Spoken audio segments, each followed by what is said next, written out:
Overlap is a really cool feature of the Puppet tool.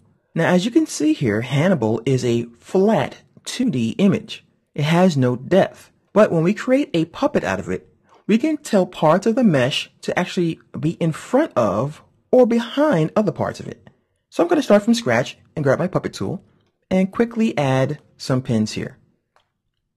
Just quickly get something down. And what I'm going to do is I'm going to take his ear and I'm going to move it by the tusk so we can see what happens here. So watch this. I'm going to grab his ear and I'll pull it, and remarkably, it actually goes behind the tusk. How it does that? No idea. And it's Adobe. I don't want to ask any questions because those guys are geniuses over there. Now, I'm going to extend this a little bit so we can see more of this. I'll move this down. What we're going to do now is we're going to go to the overlap tool. And when I click on the overlap tool, I'm going to add a new pin here by clicking one time. And you notice that this area turns white. All right, so what I'm going to do is once again extend this so I can see if I can get in here. And actually I can't, so I'm going to take this tool and just drag it off. And I'm going to throw it right there on top of this interface so we can see this in front property and this extent property.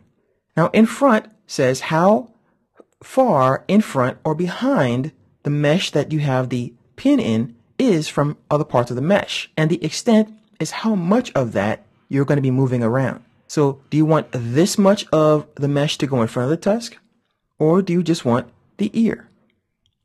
So the extent is how much, and in front or behind is how far in front or behind. So as you can see, it's currently 86%. I'm going to go ahead and enter a negative number here. I'll enter a negative 50, hit enter or return, and it turns black. Now black means that the values are now in the negative and should be behind something. So I'm going to grab my pin and I'm going to click, and once again, as you can see, it's behind the tusk. So we're going to grab the overlap tool once again, and I'm going to change this to a positive number, something like 300, something really high. All right, so let me go ahead and click on this pin, and I'll enter 300. It turns white. And when I grab my regular pin tool, watch this. Yes, it's actually in front of the rest of the mesh. Now, once again, like I said, I never ever joke about the people at Adobe because they are smarter than I am, and they probably have technology that can beam them right into my office, and then they have like black suits and they flash something in my eyes and I forget everything. So I'm not going to mess with them. But as you can see, this is incredible technology. I have no idea how it works. So what could you do with this?